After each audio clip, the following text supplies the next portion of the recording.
पोजर, दूसरे को बोलते हैं इमेच्योर, तीसरे को बोलते हैं प्रोफेशनल। तो तीन तरह के लोग डायरेक्ट सेलिंग को ज्वाइन करते हैं। मैं आपको 25 साल के एक्सपीरियंस को बता रहा हूं। सबसे पहला होता है posers. Treat this profession as a lottery ticket. वो जब आता है तो उस प्रोफेशन को लॉटरी की टिकट की तरह ही देखता है। उसको लगता है कि यार बहुत सारे लोगों का लग गया है तो मेरा भी लग जाएगा। करता कुछ नहीं है, देखता अरे यार रेणुराज का लग गया है मेरा भी लग जाएगा, जो प्रतिपाल का लग गया है मेरा भी लग जाएगा, अरे वीरेंद्र का लग गया है मेरा भी लग जाएगा। तो कुछ लोगों से इंप्रेस होता है, किसी की गाड़ी से इंप्रेस होता है, किसी के चेक से इंप्रेस हो जाता है, 100-200 पीवी का सामान खरीद लेता है, करता कुछ नहीं है। उसको लगता है कि इन सब की लग गई लॉटरी तो मेरी भी लग जाएगी। इस कैटेगरी को बोलते हैं पोजर। दूसरी कैटेगरी होती है जिसको बोलते हैं एमेच्योर। ये पोजर से थोड़ा सा बेटर होता है। ये बहुत सारी चीजें करने की कोशिश करता है और बिलीव करता है कि अगर मैं लकी हुआ तो पैसे तो मैं भी कमा लूंगा। ये 5, 7, 10, 15, 20 लोगों को जोड़ भी देता है और फिर उम्मीद करता है कि वो 5, 10, 15 प्रतिपाल बन जाए, या वो 5, 10, 15 वीरेंद्र बन जाए, या वो 5, 10, 15 शिवानी बन जाए, या वो 5, 10, 15 मनोज बन जाए। वो लक पर भरोसा करता है कि मैंने 8-10 तो कर दिए है, अब ये 8-10 कुछ ऐसा कमाल कर दें कि मेरा लाइफ सेट हो जाए। तो ये 2 महीने का मेहमान होता है और 2 महीने के बाद ये अपने शरीर को त्याग देता है और आत्मा परमात्मा में विलीन हो जाती है। ठीक, तो ये 2 तरह के लोग। अब आता है नंबर 3, इसको बोलते हैं प्रोफेशनल। और मुझे लगता है कि इस कमरे में जितने लोग बैठे हैं वो 3rd कैटेगरी के ही हैं। यहाँ पर ये बड़े इंपॉर्टेंट लोग हैं, ये बहुत इंपॉर्टेंट लोग हैं। A person who is an expert at all the skills required to build a large and successful network marketing organization. जो एक्सपर्ट बनना चाहता है हर चीज का, जो सीखना चाहता है प्लान कैसे देते हैं, जो सीखना चाहता है कि स्पॉन्सरिंग कैसे करते हैं, जो सीखना चाहता है कि रिक्रूटमेंट कैसे होती है, रिटेलिंग कैसे होती है, जो एक चीज सीखता है, एक प्रोडक्ट पे पकड़ बनाता है, एक प्रोडक्ट को समझता है और लंबा खेलने के लिए आया है। इसको पता है कि ये 2020 मैच नहीं है, ये टेस्ट मैच है, 5 दिन चलेगा। स्ट्रेंथ चाहिए मुझे लंबा खेलने के लिए। तो ये सब लंबा खेलने वाले लोग हैं जो इस कमरे में बैठे हैं। तो मैं चाहता हूं आप सब अपने लिए एक शानदार ताली बजाएं। ये बहुत जरूरी है आज के लिए। आप लंबा खेलने आए हैं,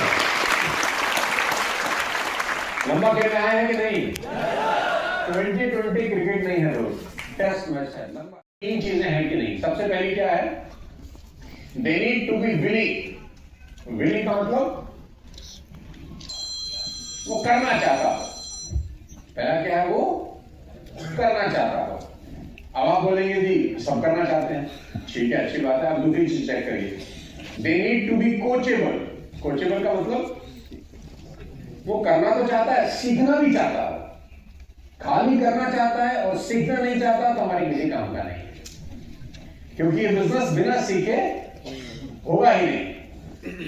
अब करना तो चाहता है और सीखना भी चाहता है। अब तीसरी चीज चेक करिए, They need to be hungry। भूखा भी हो, पैसे की भूख भी हो उसको, कि भैया करना भी चाहता है, सीखना भी चाहता है, लेकिन कहता है पैसा तो चाहिए नहीं, सिखा दो। तो ऐसा आदमी भी हमारे किसी काम का नहीं। तो तीनों में से अगर एक भी चीज मिसिंग है तो वो आदमी आपके काम का नहीं है। मान लेते हैं हंगरी तो है, भूखा तो है, पैसे तो बहुत चाहिए और कोचेबल भी है, कहता नहीं मैं सीखना भी चाहता हूं, लेकिन विलिंग नहीं है, करना नहीं चाहता। अब बताओ क्या होगा? करना चाहता हो, भूखा भी हो और सीखना ना चाहता हो तो भी हमारे काम का नहीं है। तो किसी भी प्रोस्पेक्ट में, किसी भी डिस्ट्रीब्यूटर में ये तीनों क्वालिटी होनी चाहिए। अगर ये तीनों क्वालिटी उसके अंदर नहीं है तो मेरे हिसाब से वो सिर्फ टूरिस्ट है, घूमने आया है, 2-4 दिन घूमेगा, आप जैसे लोगों की तरह, कुछ लोगों की तरह रील बनाएगा, कुछ फोटो खींचेगा, जय माता दी। टूरिस्ट लोग क्या करते हैं? अब आप ताजमहल गए, क्या करेंगे? फोटो खींचेंगे, रील बनाएंगे और 1 घंटा, 2 घंटा, 4 घंटा बिताने के बाद घर आ रहेंगे तो नहीं ना। मनाली गए, क्या करेंगे? फोटो खींचेंगे बर्फ के साथ, रील बनाएंगे, 2 दिन के बाद गोवा जाएंगे तो क्या करेंगे? फोटो खींचेंगे, रील बनाएंगे, 2 दिन के बाद। ये सब टूरिस्ट का काम क्या होता है? कुछ देर रहना और फिर वापस अपने घर लौट जाना। तो डायरेक्ट सेलिंग में ये सब टूरिस्ट हैं अगर इनके पास ये 3 क्वालिटीज नहीं है। अगर आपके डिस्ट्रीब्यूटर के पास या आपके पास भी ये 3 क्वालिटीज नहीं है तो माफ कीजिए, फिर आप नेटवर्क मार्केटिंग टूरिस्ट हैं। कुछ दिन फोटो खींचिए, बढ़िया रीलें बनाइए, हमारे साथ भी सेल्फी लीजिए और फिर लौट के अपने गांव चले जाइए और बोल दिया आज मैं बहुत सुंदर था, बड़ा मजा आया। ऐसे तो करते हैं ना टूरिस्ट, वहां जगह पे जाके बताते हैं अरे गोवा के बीच पे गए, बड़ा मजा आया।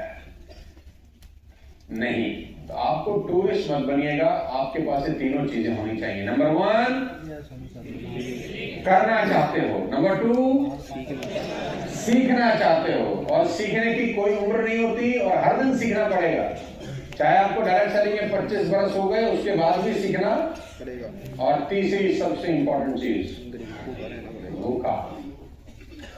मैं आपको अपने बारे में बताता हूँ। 3 लाख का कर्ज था जब हम डायरेक्ट सेलिंग में नए नए आए, तो हमसे भूखा तो कुछ था ही नहीं। और उस जमाने में 3 लाख रुपए का कर्ज तो ऐसा था जैसे आज की कोई 1 करोड़ रुपए होंगे शायद, और किसी भी हालत में हमको वो कर्ज चुकता करना था। तो हम तो महा भूखे लोग थे जी, हमको तो किसी भी हालत में पैसा कमाना ही था। तो हम तो सुबह निकलते थे 5-6 बजे घर से